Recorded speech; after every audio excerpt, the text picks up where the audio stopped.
Hello दोस्तों, welcome to my YouTube channel SB Education Classes. अगर आप 2026 में मैट्रिक का एग्जाम देने वाले हैं तो आप सबके लिए यह वीडियो बहुत ही इंपॉर्टेंट होने वाला है, क्योंकि हम इस वीडियो में क्लास 10th राजनीतिक शास्त्र जिसे पॉलिटिकल साइंस कहते हैं, जिसमें 5 चैप्टर हैं, उन सभी पांचों चैप्टर से हम इस एक वीडियो में जितने भी महत्वपूर्ण प्रश्न बन सकते हैं जो कि आपके एग्जाम के लिए बहुत ही इंपॉर्टेंट है, उन सभी प्रश्नों को हम इस एक वीडियो में देखने वाले हैं। तो अगर आप इस वीडियो को अंत तक देख लेते हैं तो मैं आपको विश्वास दिलाता हूं कि इस वीडियो से बाहर जो है पॉलिटिकल साइंस में एक भी क्वेश्चंस आपके पेपर में नहीं रहेगा।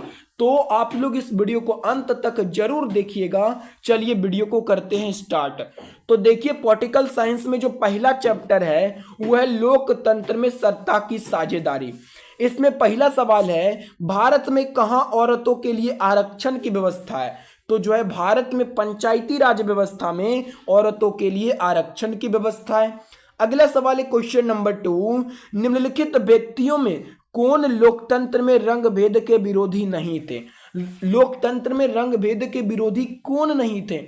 ऑप्शन ए है Martin Luther king.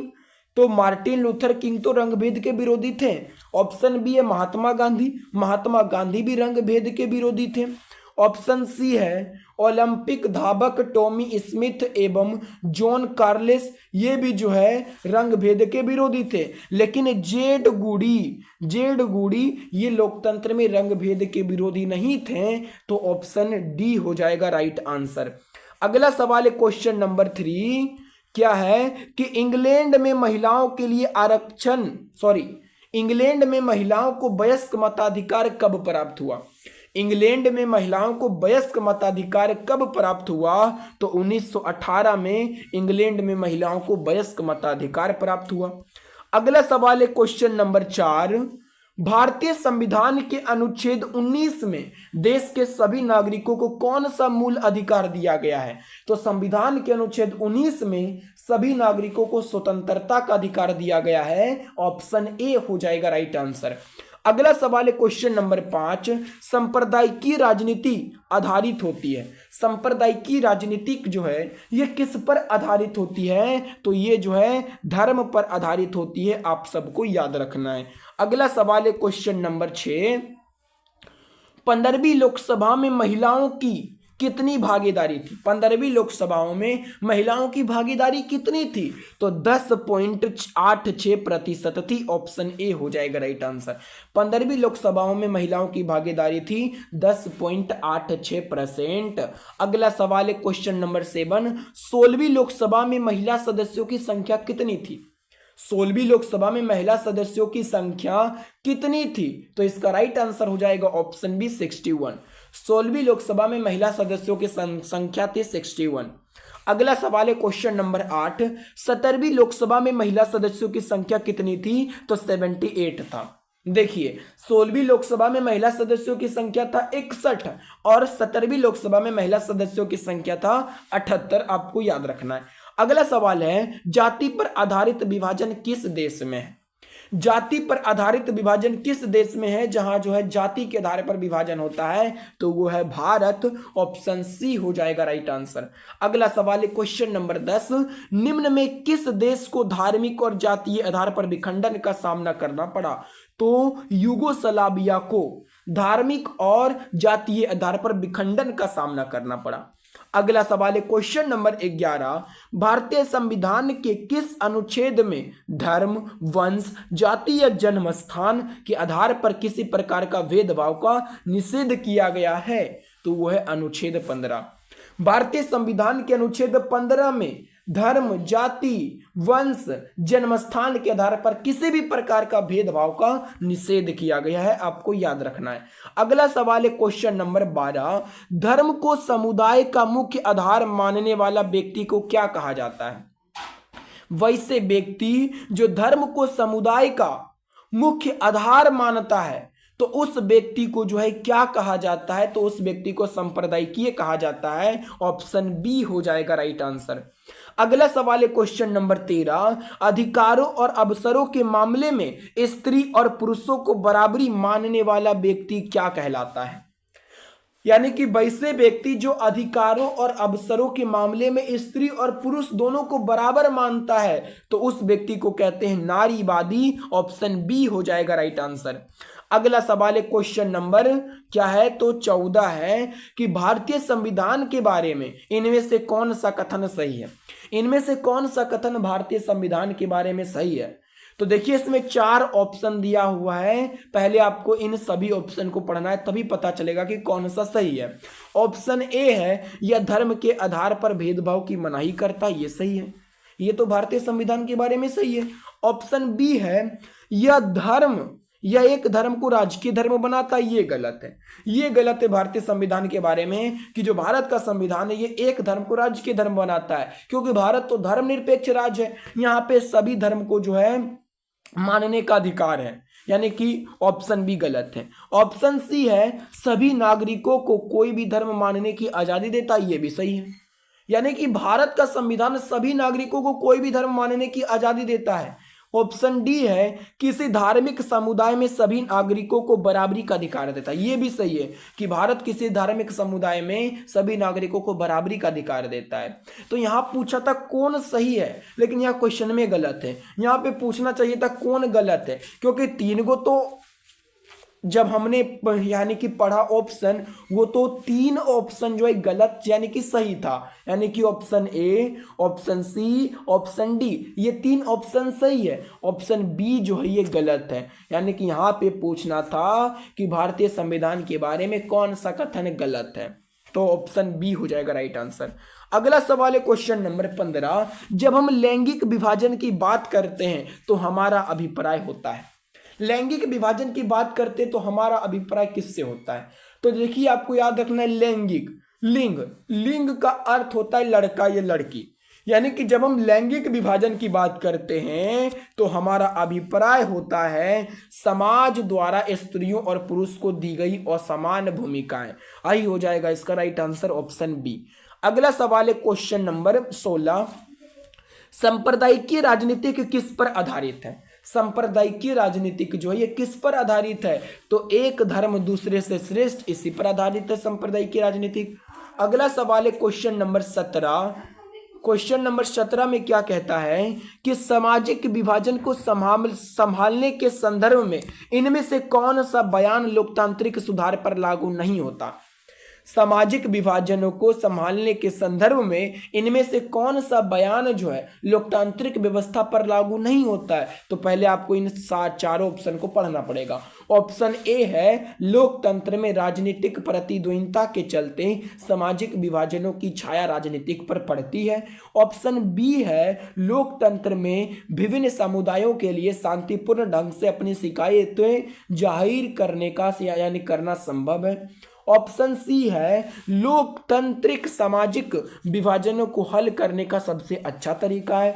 Option D है लोकतंत्र सामाजिक विभाजनों के आधार पर समाज को विखंडन की ओर ले जा रहा है। बोला है कि कौन सा बयान लोकतांत्रिक व्यवस्था पर लागू नहीं होता है, तो ऑप्शन डी जो है ये लोकतांत्रिक व्यवस्था पर लागू नहीं होता है। इसका राइट आंसर हो जाएगा डी। अगला सवाल है क्वेश्चन नंबर 18, भारत की प्रमुख सामाजिक समस्या क्या है। भारत में सामाजिक समस्या क्या है। ऑप्शन है जातिवाद, भाषावाद, संप्रदायवाद या इनमें से सभी। तो राइट आंसर हो जाएगा इनमें से सभी। अगला सवाल है क्वेश्चन नंबर 19, भारत में औरतों के लिए आरक्षण की व्यवस्था किस संस्था में है, तो पंचायती राज संस्था में और औरतों के लिए आरक्षण की व्यवस्था है। अगला सवाल है क्वेश्चन नंबर 20, लिच्छवी गणतंत्र भारत के किस राज्य में अवस्थित है। तो लिच्छवी गणतंत्र ये बिहार में है। ऑप्शन ए हो जाएगा राइट आंसर। अगला सवाल है क्वेश्चन नंबर 21, धर्म को राजनीति से अलग नहीं किया जा सकता, यह किसने कहा। यह किसने कहा कि धर्म को राजनीति से अलग नहीं किया जा सकता। महात्मा गांधी ने कहा। ऑप्शन ए हो जाएगा राइट आंसर। अगला सवाल है कृषि कार्य में महिलाओं की भागीदारी है। कृषि कार्य में महिलाओं की भागीदारी कितनी है, तो 40% है। अगला सवाल है अर्थशास्त्र पुस्तक किसने लिखी, तो अर्थशास्त्र पुस्तक को लिखा था कौटिल्य ने लिखा था। ऑप्शन बी हो जाएगा राइट आंसर। अगला सवाल है एंक्रुमा कहाँ के राष्ट्रपति थे। एनक्रूमा ये कहाँ के राष्ट्रपति थे? तो ये जो है घाना के राष्ट्रपति थे। अगला सवाल है क्वेश्चन नंबर 25, निम्नलिखित में से किस समुदाय ने ब्रुसेल्स में बहुमत का गठन किया? किस समुदाय ने ब्रुसेल्स में बहुमत का गठन किया? तो इसका राइट आंसर हो जाएगा ऑप्शन बी, डच भाषी समुदाय ने ब्रुसेल्स में बहुमत का गठन किया। अगला सवाल है क्वेश्चन नंबर 26, सरकार के उच्च और निम्न स्तरों के बीच शक्तियों के विभाजन को क्या कहा जाता है? सरकार के उच्च और निम्न स्तरों के बीच शक्तियों के विभाजन को क्या कहा जाता है? उसे कहा जाता है ऊर्ध्वाधर वितरण। ऑप्शन सी हो जाएगा राइट आंसर। अगला सवाल है क्वेश्चन नंबर 27, नेपाल के किस राजा ने प्रजातांत्रिक शासन को स्वीकार करने से इनकार कर दिया? नेपाल के किस राजा ने प्रजातांत्रिक शासन को स्वीकार करने से इनकार कर दिया था? तो राजा ज्ञानेंद्र ने कर दिया था। अगला सवाल है क्वेश्चन नंबर 28, समकालीन विश्व में सरकार का सबसे लोकप्रिय रूप क्या है?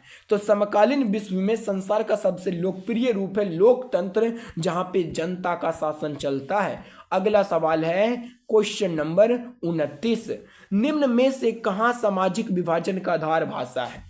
यानी कि भाषा के आधार पर सामाजिक विभाजन कहां हुआ? तो बेल्जियम में हुआ। ऑप्शन ए हो जाएगा राइट आंसर। अगला सवाल है क्वेश्चन नंबर 30, जनमत पर आधारित शासन है। जनमत पर आधारित शासन कौन है? तो इसका राइट आंसर हो जाएगा जनमत पर आधारित शासन लोकतंत्र है। अगला सवाल है समदलीय गठबंधन कहां बना? तो समदलीय गठबंधन जो है ये नेपाल में बना। ऑप्शन डी हो जाएगा राइट आंसर।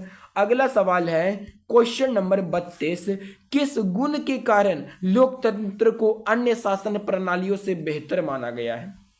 किस गुण के कारण लोकतंत्र को अन्य शासन प्रणालियों से बेहतर माना जाता है? तो ये माना जाता है समानता और स्वतंत्रता का पोषक, जनमत पर आधारित होने के कारण, मतभेद में सामंजस्य। तो इनमें सभी के आधार पर जो है लोकतंत्र को अन्य शासन प्रणालियों से बेहतर माना गया है।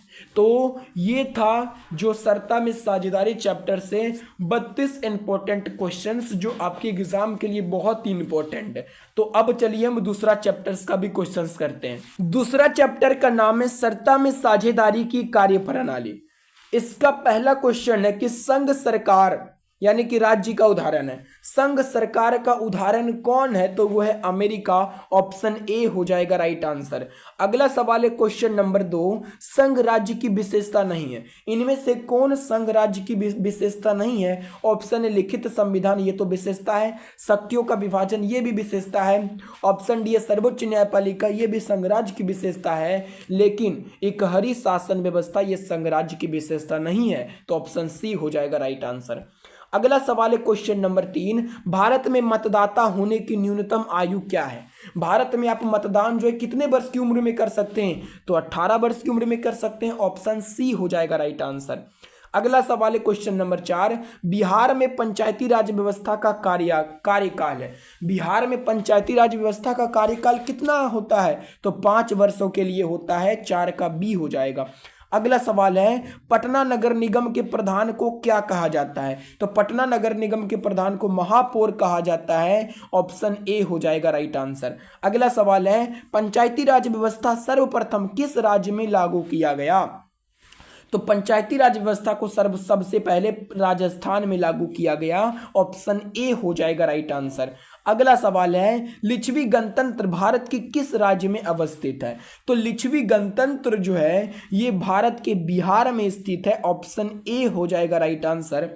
अगला सवाल है क्वेश्चन नंबर 8, ग्राम कचहरी का प्रधान कौन होता है? तो ग्राम कचहरी का जो प्रधान है वो सरपंच होता है। ऑप्शन बी हो जाएगा राइट आंसर। अगला सवाल है झारखंड राज्य का पुनर्गठन कब हुआ? तो झारखंड राज्य का पुनर्गठन 15 नवंबर 2000 को झारखंड राज्य का पुनर्गठन हुआ। अगला सवाल है पंचायत समिति का प्रधान कौन होता है? तो पंचायत समिति का प्रधान होता है प्रमुख होता है। ऑप्शन बी हो जाएगा राइट आंसर।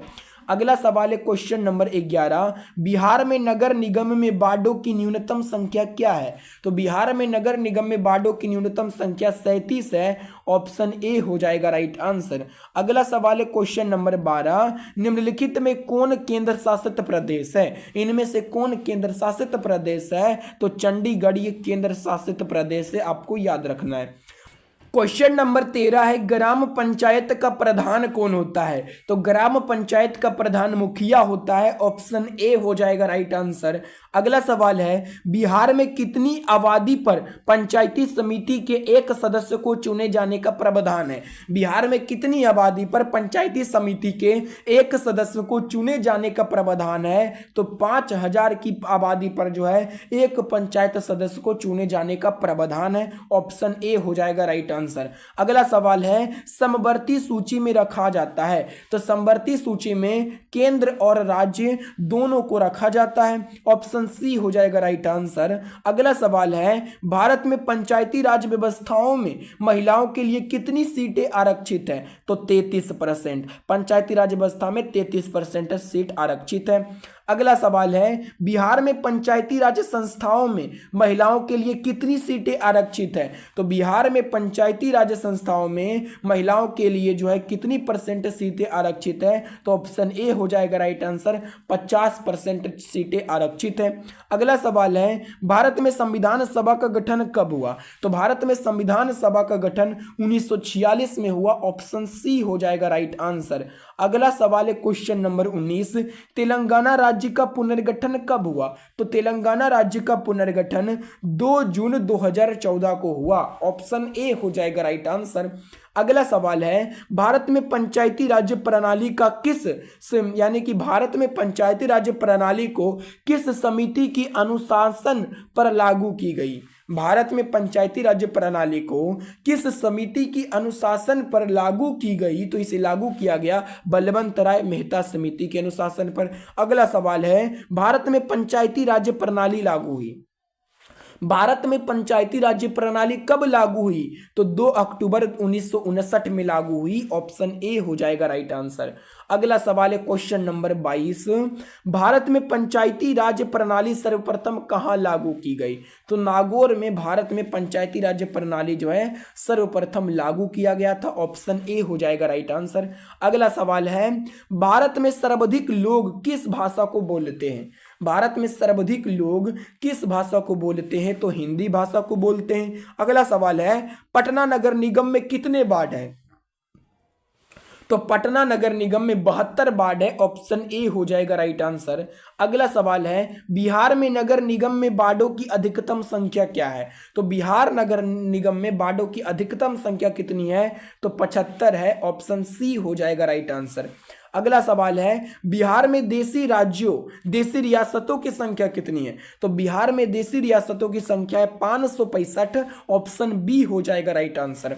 अगला सवाल है, राज्य पुनर्गठन आयोग की स्थापना किस वर्ष से की गई?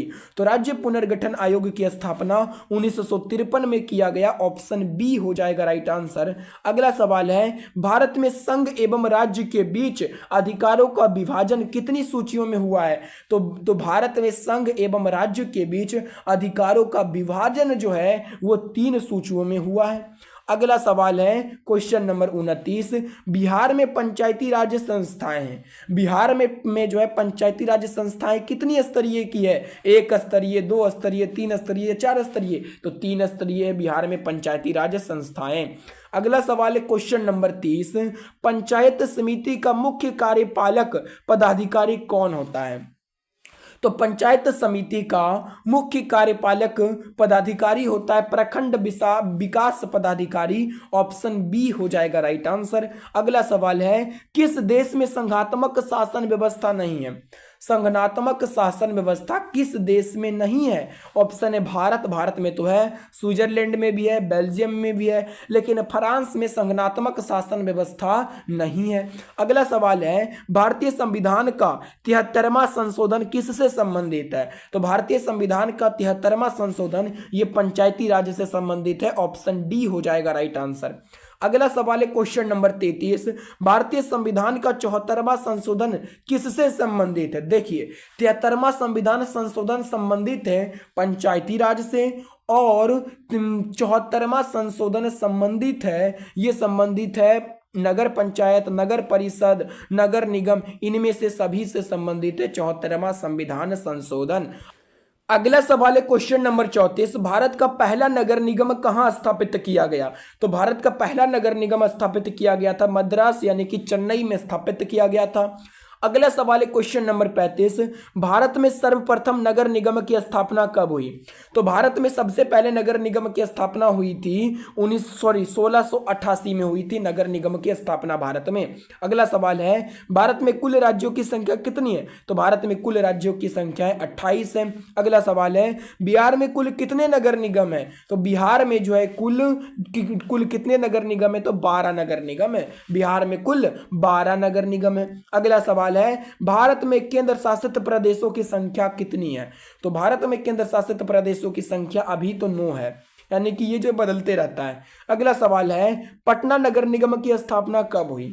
तो पटना नगर निगम की स्थापना जो है 1952 में हुआ। ऑप्शन ए हो जाएगा राइट आंसर। अगला सवाल है संविधान की 8वीं अनुसूची में कितनी भाषाओं को शामिल किया गया था?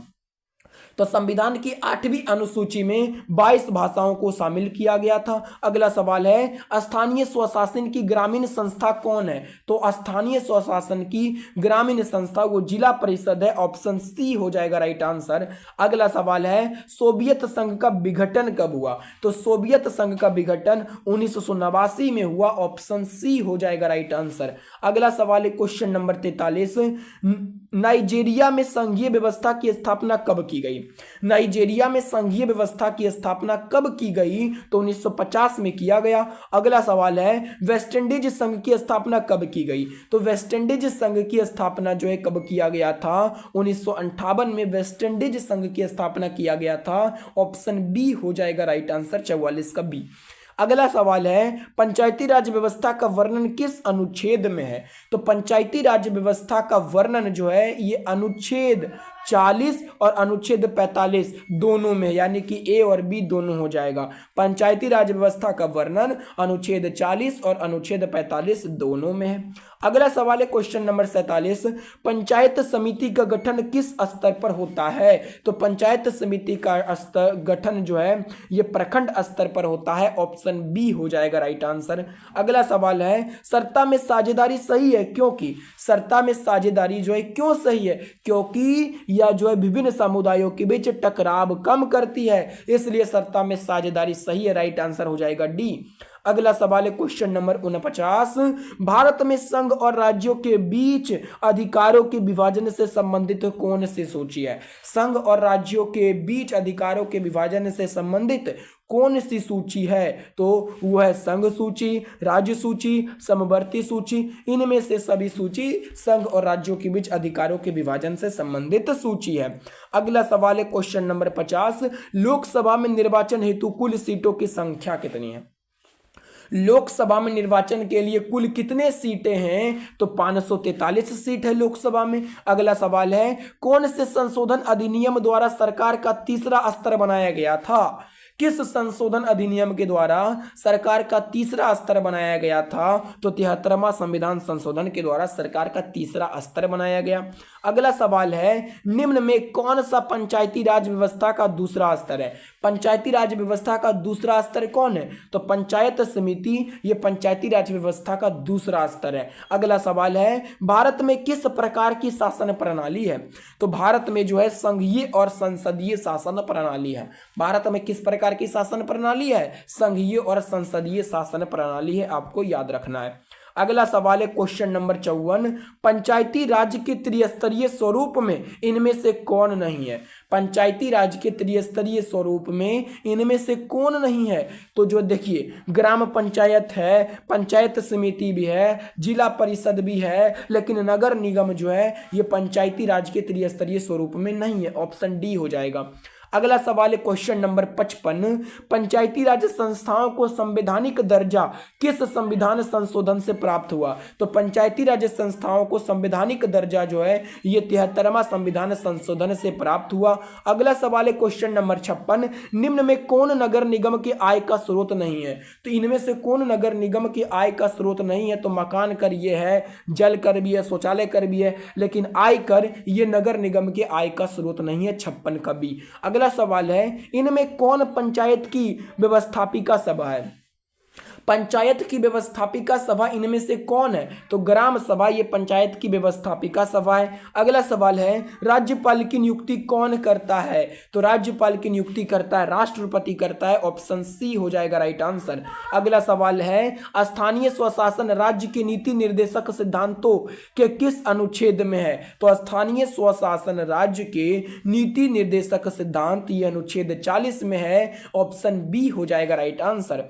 अगला सवाल है क्वेश्चन नंबर 60, ग्राम कचहरी के मुकदमे सुलझाए जाते हैं। ग्राम कचहरी के मुकदमे जो है ये कैसे सुलझाए जाते हैं? तो दीवानी मामले, फौजदारी मामले ए और बी दोनों सुलझाए जाते हैं। अगला सवाल है क्वेश्चन नंबर 61, भारत में अनुसूचित भाषाएं कितनी हैं? तो भारत में अनुसूचित भाषाओं की संख्या 22 है। ऑप्शन सी हो जाएगा राइट आंसर। अगला सवाल है क्वेश्चन नंबर 62, निम्नलिखित में कौन राज्य सूची का विषय है?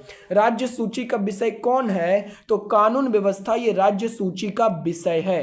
अगला सवाल है बिहार के किस जिले में सर्वप्रथम नगर निगम की स्थापना की गई? तो बिहार के किस जिले में सबसे पहले नगर निगम की स्थापना किया गया? तो पटना में किया गया। अगला सवाल है संविधान सभा का गठन कब हुआ? तो संविधान सभा का गठन 1946 में हुआ। अगला सवाल है जिला परिषद का कार्यकाल कितने वर्षों का होता है? तो जिला परिषद का कार्यकाल 5 वर्षों का होता है। अगला सवाल है निम्न में कौन नगर निगम का प्रमुख होता है? तो नगर निगम का प्रमुख होता है महापौर होता है। ऑप्शन डी हो जाएगा राइट आंसर। अगला सवाल है इनमें से कौन सा विषय समवर्ती सूची में शामिल नहीं है? समवर्ती सूची में कौन सा विषय शामिल नहीं है? तो बैंकिंग है, व्यापार है, पुलिस है, लेकिन शिक्षा ये समवर्ती सूची में शामिल नहीं है। अगला सवाल है क्वेश्चन नंबर 68, राष्ट्रवादियों और यूके सरकार के बीच कब समझौता हुआ? तो राष्ट्रवादियों और यूके सरकार के बीच 1998 में समझौता हुआ। अगला सवाल है संविधान का अनुच्छेद 40 किससे संबंधित है?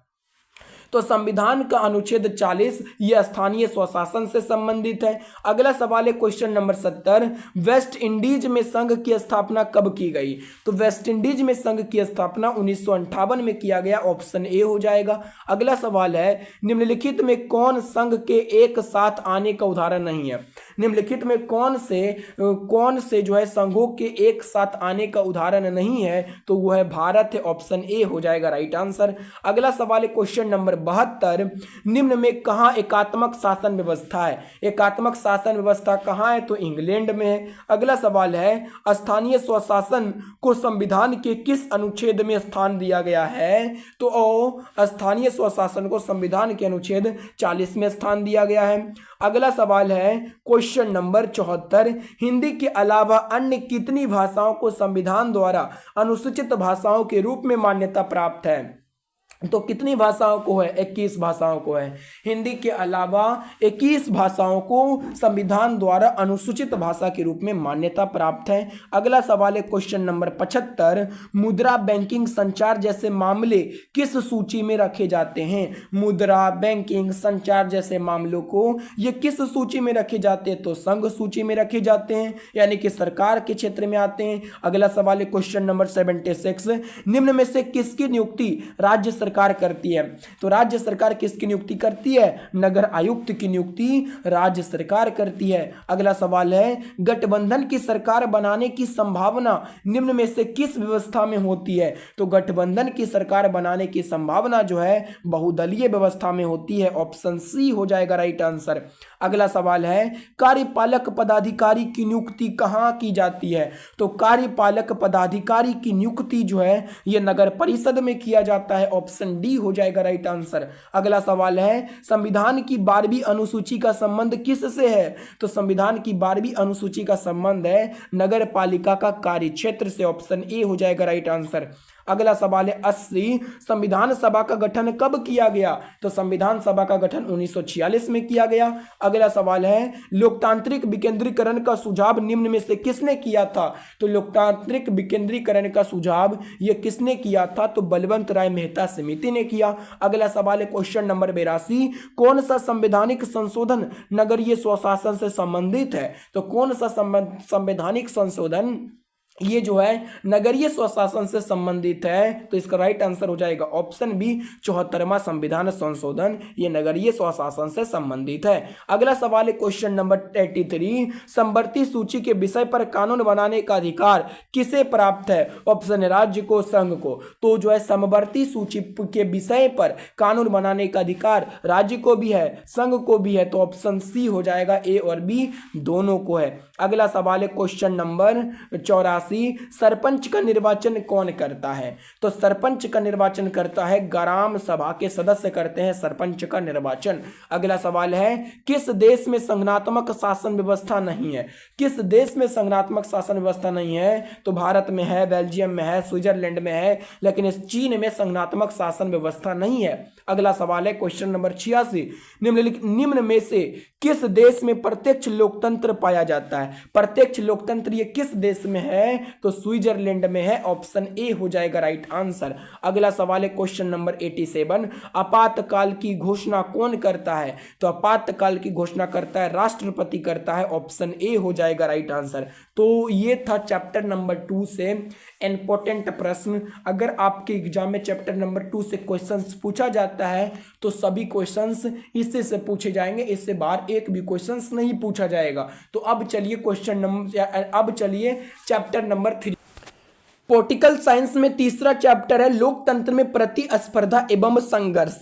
तो चलिए इससे जितने भी महत्वपूर्ण क्वेश्चंस बन सकते हैं हम उन सभी क्वेश्चंस को करते हैं। तो इसमें पहला सवाल है सूचना के अधिकार संबंधी कानून कब बना? तो सूचना का अधिकार संबंधी कानून 2005 में बना। अगला सवाल है राजनीतिक दलों की नींव सर्वप्रथम किस देश में पड़ी? तो ब्रिटेन में पड़ी राजनीतिक दलों की नींव। अगला सवाल है निम्नलिखित में कौन भारतीय किसान यूनियन के प्रमुख नेता थे? तो भारतीय किसान यूनियन के प्रमुख नेता थे महेंद्र सिंह टिकैत थे। अगला सवाल है किस देश में बहुदलीय व्यवस्था नहीं है? तो पाकिस्तान में है, भारत में है, बांग्लादेश में बहुदलीय व्यवस्था है, लेकिन ब्रिटेन में बहुदलीय व्यवस्था नहीं है। अगला सवाल है क्वेश्चन नंबर 5, दल बदल कानून निम्नलिखित में किस पर लागू होता है? तो दल बदल कानून जो है ये सांसदों और विधायकों पर लागू होता है। अगला सवाल है क्वेश्चन नंबर 6, राजनीतिक दलों की मान्यता और उसका चिन्ह किसके द्वारा प्रदान किया जाता है? तो राजनीतिक दलों की मान्यता और उसका चिन्ह जो है ये निर्वाचन आयोग के द्वारा जो है प्रदान किया जाता है। अगला सवाल है क्वेश्चन नंबर 7, बिहार में संपूर्ण क्रांति का नेतृत्व निम्नलिखित में से किसने किया? तो बिहार में संपूर्ण क्रांति का नेतृत्व किया था जयप्रकाश नारायण ने, ऑप्शन डी हो जाएगा राइट आंसर। अगला सवाल है चिपको आंदोलन निम्नलिखित में किससे संबंधित नहीं है? चिपको आंदोलन किससे संबंधित नहीं है? ऑप्शन ए अंगूर के पेड़ काटने की अनुमति से, ऑप्शन बी है आर्थिक शोषण की मुक्ति से, ऑप्शन सी है शराबखोरी के विरुद्ध आवाज से, ऑप्शन डी है कांग्रेस पार्टी के विरोध से। तो चिपको आंदोलन जो है ये कांग्रेस पार्टी के विरोध से ये संबंधित नहीं है। अगला सवाल है भारत में हुए 1977 में आम चुनाव में किस पार्टी को बहुमत मिला था? तो भारत में 1977 में आम चुनाव में जो है जनता पार्टी को बहुमत मिला, ऑप्शन बी हो जाएगा राइट आंसर। अगला सवाल है क्वेश्चन नंबर 10, निम्नलिखित में किसे लोकतंत्र का प्राण का माना जाता है? लोकतंत्र का प्राण किसे माना जाता है? तो राजनीतिक दल को लोकतंत्र का प्राण माना जाता है, ऑप्शन डी हो जाएगा राइट आंसर। अगला सवाल है क्वेश्चन नंबर 11, सूचना के अधिकार आंदोलन की शुरुआत कहां से हुई? तो सूचना के अधिकार आंदोलन की शुरुआत ये राजस्थान से हुई। अगला सवाल है क्वेश्चन नंबर 12, ताड़ी विरोधी आंदोलन निम्नलिखित में से किस प्रांत में शुरू किया गया? तो ताड़ी विरोधी आंदोलन ये किस प्रांत में शुरू किया गया? तो आंध्र प्रदेश में शुरू किया गया। अगला सवाल है श्रीलंका कब आजाद हुआ? तो श्रीलंका 1948 में आजाद हुआ, ऑप्शन बी हो जाएगा राइट आंसर। अगला सवाल है क्वेश्चन नंबर 14, गठबंधन की सरकार बनाने की संभावना किस प्रकार की दलीय व्यवस्था में रहती है? तो गठबंधन की सरकार बनाने की संभावना जो है ये बहुदलीय व्यवस्था में होती है। अगला सवाल है क्वेश्चन नंबर 15, वर्ष 1975 भारतीय राजनीतिक में किस लिए जाना जाता है? तो वर्ष 1975 को भारतीय राजनीतिक में देश के अंदर आपातकाल लागू हुआ था, इसलिए जाना जाता है। 1975 में ही जो है देश के अंदर आपातकाल लागू हुआ था। अगला सवाल है क्वेश्चन नंबर 16, दलित पैंथर्स के कार्यक्रम निम्नलिखित में से कौन संबंधित नहीं है? दलित पैंथर्स के कार्यक्रम निम्नलिखित में से कौन संबंधित नहीं है? तो इसका राइट आंसर हो जाएगा ऑप्शन बी, दलित सेना का गठन। ये जो है संबंधित नहीं है। बाकी बात जाति प्रथा का उन्मूलन ये संबंधित है, भूमिहीन गरीबी किसान की उन्नति ये भी संबंधित है, औद्योगिक मजदूरों का शोषण से मुक्ति ये भी संबंधित है, लेकिन जो है दलित सेना का गठन ये संबंधित नहीं है। अगला सवाल है क्वेश्चन नंबर 17, निम्नलिखित में से कौन सा कार्य राजनीतिक दल नहीं करता? कौन सा काम जो है राजनीतिक दल नहीं करता है? ऑप्शन है चुनाव लड़ने का काम, ये तो करता है। सरकार की आलोचना करना, ये भी राजनीतिक दल करता है। प्राकृतिक आपदा में राहत से, ये भी जो है राजनीतिक दल काम करता है। ऑप्शन डी है अफसरों की बहाली संबंधित कार्य, ये राजनीतिक दल का काम नहीं है, तो ऑप्शन डी हो जाएगा राइट आंसर। अगला सवाल है, बोलीविया में जनसंघर्ष का मुख्य कारण थे। बोलीविया में जनसंघर्ष का मुख्य कारण क्या था? तो पानी की कीमत में वृद्धि हो गई थी, यही था जनसंघर्ष का मुख्य कारण। अगला सवाल है क्वेश्चन नंबर 19, निम्नलिखित में कौन राष्ट्रीय दल नहीं है? राष्ट्रीय दल कौन नहीं है? ऑप्शन है राष्ट्रीय जनता दल, बहुजन समाज पार्टी, लोक जनशक्ति पार्टी, भारतीय जनता पार्टी। तो ऑप्शन ए हो जाएगा राइट आंसर, राष्ट्रीय जनता दल। ये जो है राष्ट्रीय दल नहीं है। अगला सवाल है क्वेश्चन नंबर 20, निम्नलिखित में कौन सा प्रमुख उद्देश्य प्रायः सभी राजनीतिक दलों का होता है? कौन सा प्रमुख उद्देश्य प्रायः सभी राजनीतिक दलों का होता है? तो सत्ता प्राप्त करना, ये उद्देश्य सभी को प्राप्त होता है, सभी राजनीतिक दलों को। अगला सवाल है क्वेश्चन नंबर 21, राजनीतिक दल का आशय है। राजनीतिक दल का आशय किससे है? तो व्यक्तियों के समूह से राजनीतिक दल का आशय है। अगला सवाल है क्वेश्चन नंबर 22, निम्नलिखित में सत्ता के विरुद्ध जन आक्रोश किस दशक में प्रारंभ हुआ? भारतीय लोकतंत्र में सत्ता के विरुद्ध जन आक्रोश ये किस दशक से प्रारंभ हुआ? तो ये जो है 1970 के दशक से प्रारंभ हुआ। अगला सवाल है क्वेश्चन नंबर 23, नेपाल में सप्तदलीय गठबंधन का मुख्य उद्देश्य क्या है? तो नेपाल में सप्तदलीय गठबंधन का मुख्य उद्देश्य है लोकतंत्र की स्थापना करना, ऑप्शन बी हो जाएगा राइट आंसर। अगला सवाल है, नर्मदा घाटी परियोजना किस राज्यों से संबंधित है? तो नर्मदा घाटी परियोजना जो है ये किससे संबंधित है? तो गुजरात, महाराष्ट्र, मध्य प्रदेश से संबंधित है। अगला सवाल है क्वेश्चन नंबर 25, जनता दल यानी कि यूनाइटेड पार्टी का गठन कब हुआ? तो जनता दल का गठन हुआ 1999 में, ऑप्शन बी हो जाएगा राइट आंसर। अगला सवाल है क्वेश्चन नंबर 26, किसके नेतृत्व में 1977 में जनता पार्टी की सरकार का गठन हुआ? जनता पार्टी की सरकार का गठन 1977 में किसके नेतृत्व में हुआ? तो मोरारजी देसाई के नेतृत्व में हुआ। अगला सवाल है, 16वीं लोकसभा का चुनाव किस वर्ष हुआ था? यानी कि 16वीं लोकसभा का चुनाव जो है ये किस वर्ष हुआ था? तो 2014 में हुआ था। अगला सवाल है, 17वीं लोकसभा का चुनाव किस वर्ष हुआ था? तो 17वीं लोकसभा का चुनाव जो ये 2019 में हुआ था, क्योंकि जो है 5 सालों के बाद ही होता है। तो जब 16वीं लोकसभा का चुनाव 2014 में हुआ, तो जो है 17वीं लोकसभा का चुनाव कब हुआ होगा? 2019 में, 5 सालों के बाद। अगला सवाल है question number 29, Bahujan Samaj party के संस्थापक कौन थे?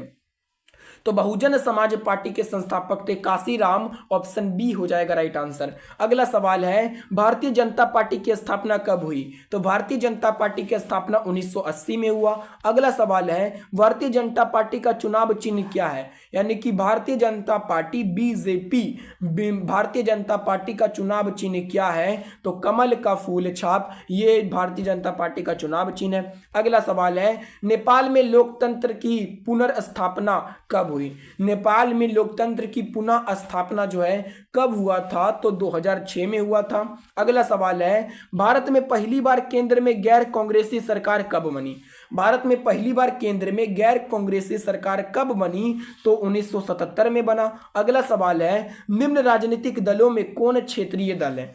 कौन क्षेत्रीय दल है इनमें से? तो इसका राइट आंसर हो जाएगा ऑप्शन बी, तृणमूल कांग्रेस, ये जो है क्षेत्रीय दल है। अगला सवाल है क्वेश्चन नंबर 35, बांग्लादेश कब स्वतंत्र हुआ? आपको बताना है कि बांग्लादेश जो है कब स्वतंत्र हुआ। तो इसका राइट आंसर हो जाएगा ऑप्शन सी, 1971 में स्वतंत्र हुआ। और आपको यह बताना है कि भारत कब स्वतंत्र हुआ, कमेंट में बताना है। अगला सवाल है, दलित युवाओं का गठन दलित पैंथर्स कब बना? दलित युवाओं का संगठन जो है दलित पैंथर्स, ये कब बना? तो 1972 में बना। अगला सवाल है, दलित पैंथर्स किस राज्य के दलितों के सामाजिक आर्थिक बदलाव से संबंधित है? तो दलित पैंथर्स जो है ये महाराष्ट्र के दलितों के सामाजिक आर्थिक बदलाव से संबंधित है।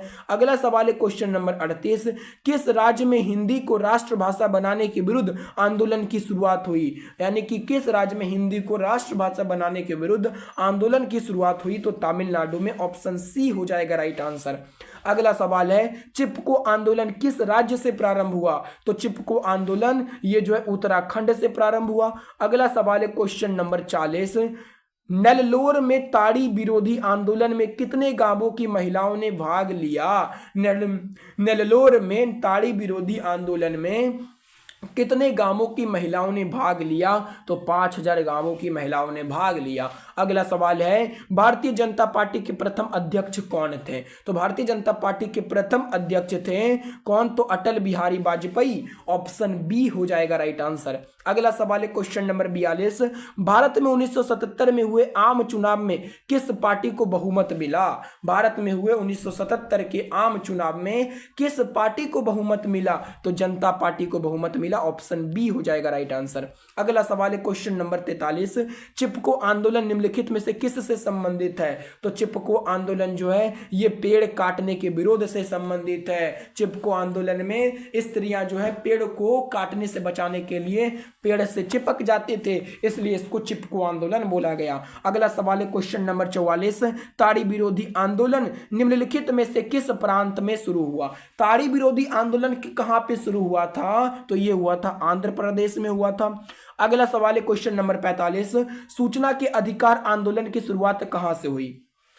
तो सूचना के अधिकार आंदोलन की शुरुआत ये राजस्थान में हुआ था। अगला सवाल है, सूचना के अधिकार संबंधी कानून कब बना? तो सूचना का अधिकार संबंधी कानून 2005 में बना। अगला सवाल है, बोलीविया में जनसंघर्ष के मुख्य कारण थे? बोलीविया में जनसंघर्ष के मुख्य कारण क्या थे? तो ये था पानी की कीमत में वृद्धि, बोलीविया में जनसंघर्ष का मुख्य कारण था, ऑप्शन ए हो जाएगा राइट आंसर। अगला सवाल है, श्रीलंका कब आजाद हुआ? श्रीलंका जो है ये कब आजाद हुआ? तो 1948 में श्रीलंका आजाद हुआ, ऑप्शन बी हो जाएगा राइट आंसर। अगला सवाल है, राजनीतिक दलों की नींव सर्वप्रथम किस देश में पड़ी?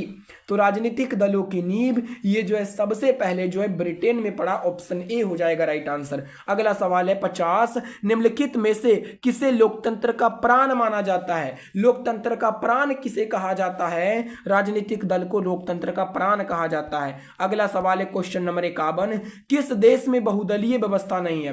बहुदलीय व्यवस्था किस देश में नहीं है? तो पाकिस्तान में है, भारत में है, बांग्लादेश में है, लेकिन ब्रिटेन में बहुदलीय व्यवस्था नहीं है। अगला सवाल है, निम्नलिखित में कौन राष्ट्रीय दल नहीं है? तो भारतीय राष्ट्रीय कांग्रेस है राष्ट्रीय दल, बहुजन समाज पार्टी भी राष्ट्रीय दल है, भारतीय जनता पार्टी भी राष्ट्रीय दल है, लेकिन लोक जनशक्ति पार्टी ये राष्ट्रीय दल नहीं है। अगला सवाल है क्वेश्चन नंबर 52, गठबंधन सरकार की पकड़ प्रशासन पर होती है? गठबंधन सरकार की पकड़ प्रशासन पर होती है, तो 53 का राइट आंसर हो जाएगा बी, ढीली होती है। गठबंधन सरकार की पकड़ प्रशासन पर ढीली होती है। अगला सवाल है, निम्नलिखित में किसे विशेष राज्य का दर्जा प्राप्त है? विशेष राज्य का दर्जा प्राप्त किसे है? तो जम्मू कश्मीर को प्राप्त है। अगला सवाल है क्वेश्चन नंबर 55, निम्न में से कौन सी स्थिति लोकतंत्र की सफलता के लिए सबसे आवश्यक है? तो मजबूत जनमत ये लोकतंत्र की सफलता के लिए सबसे आवश्यक है। अगला सवाल है वर्तमान में नेपाल की शासन प्रणाली क्या है? तो वर्तमान में अभी नेपाल की शासन प्रणाली लोकतंत्र है, ऑप्शन ए हो जाएगा राइट आंसर। अगला सवाल है क्वेश्चन नंबर 57, निम्नलिखित में कौन राष्ट्रीय दल नहीं है? इनमें से राष्ट्रीय दल कौन नहीं है? तो भारतीय जनता पार्टी तो राष्ट्रीय दल है, भारतीय राष्ट्रीय कांग्रेस भी है, बहुजन समाज पार्टी भी है, लेकिन राष्ट्रीय जनता पार्टी ये राष्ट्रीय दल नहीं है। अगला सवाल है क्वेश्चन नंबर 58, भारत ने गणतांत्रिक संविधान को कब अंगीकार किया? भारत ने गणतांत्रिक संविधान को कब अंगीकार किया? तो इसका राइट आंसर हो जाएगा ऑप्शन सी, 26 जनवरी 1950 को किया। अगला सवाल है लोक जनशक्ति पार्टी का चुनाव चिन्ह क्या है? तो लोक जनशक्ति पार्टी का चुनाव चिन्ह बंगल यानी कि बंगला है, ऑप्शन सी हो जाएगा राइट आंसर। अगला सवाल है क्वेश्चन नंबर 60, वर्तमान में भारत में कितने केंद्र शासित प्रदेश है? तो वर्तमान में भारत में जो है 8 केंद्र शासित प्रदेश है, ऑप्शन सी हो जाएगा राइट आंसर। अगला सवाल है क्वेश्चन नंबर 61, निम्नलिखित में कौन केंद्र शासित प्रदेश है? इनमें से केंद्र शासित प्रदेश कौन है? चंडीगढ़ है। अगला सवाल है भारत में राष्ट्रीय आपातकाल की घोषणा कब हुई? तो आपातकाल भारत में 1975 में लगा था, ऑप्शन बी हो जाएगा राइट आंसर। अगला सवाल है दक्षिण अफ्रीका के प्रथम अश्वेत राष्ट्रपति कौन थे? तो दक्षिण अफ्रीका के प्रथम अश्वेत राष्ट्रपति जो है नेल्सन मंडेला थे, ऑप्शन सी हो जाएगा राइट आंसर। अगला सवाल है क्वेश्चन नंबर 64, समता पार्टी का विलय किस राजनीतिक दल में हुआ? तो समता पार्टी का विलय जो है ये जनता दल यूनाइटेड में हुआ, ऑप्शन सी हो जाएगा राइट आंसर। अगला सवाल है क्वेश्चन नंबर 65, भारत का संवैधानिक अध्यक्ष कौन है?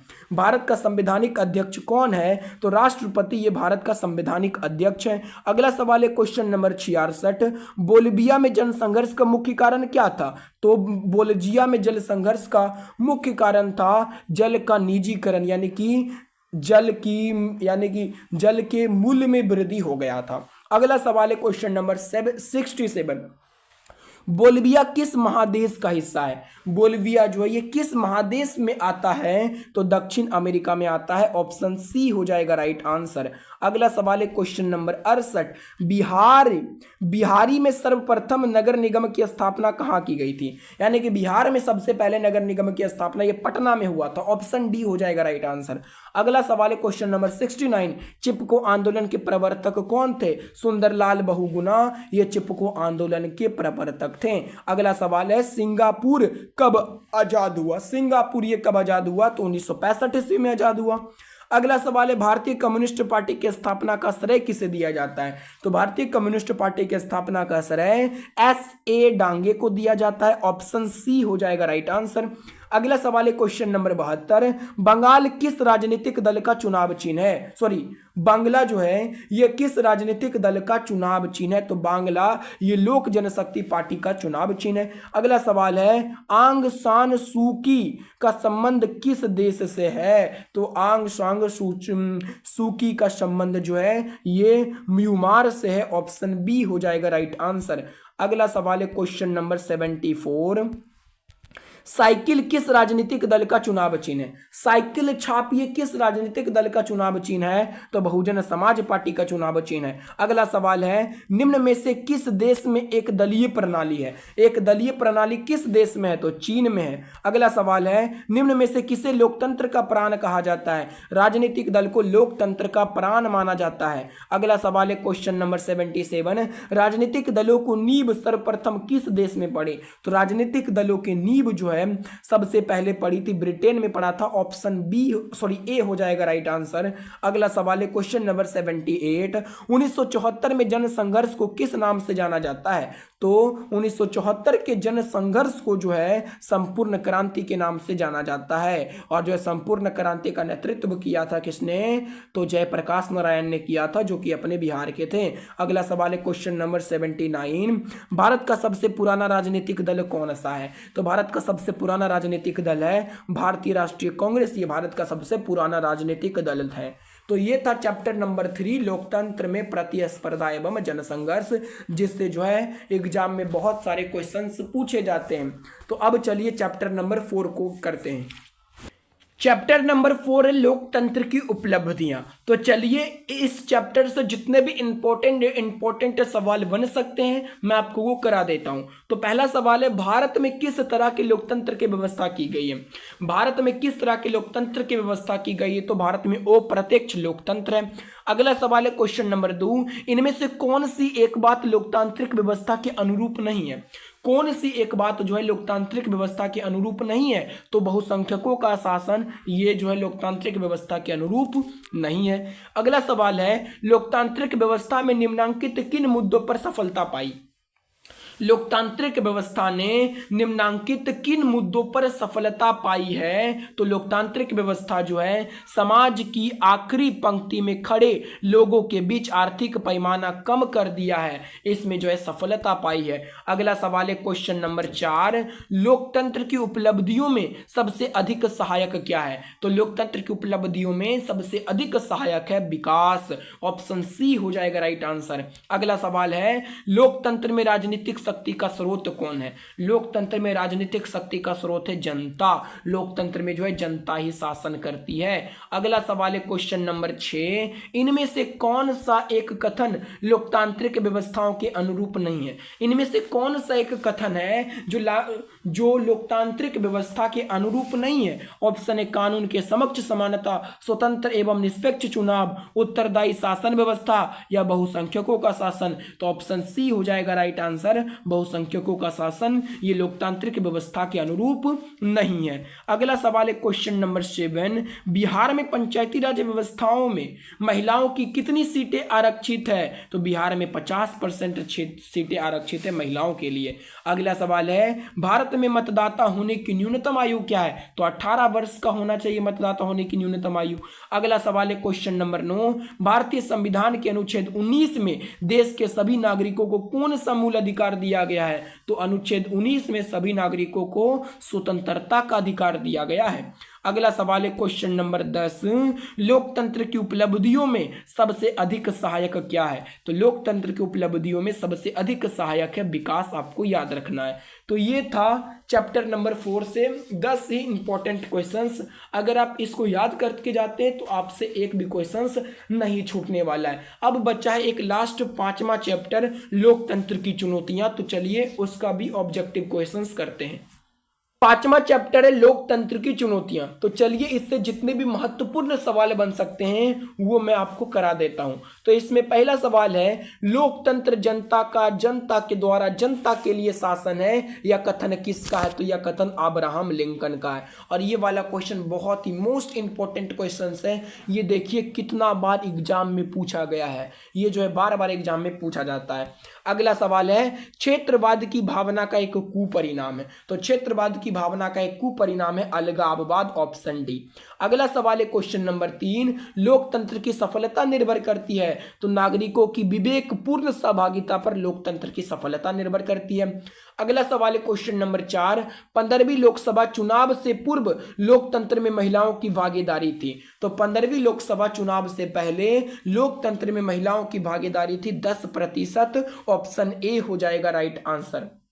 अगला सवाल है क्वेश्चन नंबर 5, प्रत्यक्ष लोकतंत्र का देश किसे माना जाता है? प्रत्यक्ष लोकतंत्र का देश किसे माना जाता है? तो स्विट्जरलैंड को प्रत्यक्ष लोकतंत्र का देश माना जाता है। अगला सवाल है क्वेश्चन नंबर 6, ब्रिटेन में किस वर्ष सार्वजनिक वयस्क मताधिकार को मान्यता मिली? तो ब्रिटेन में 1928 में सार्वजनिक वयस्क मताधिकार को मान्यता मिली।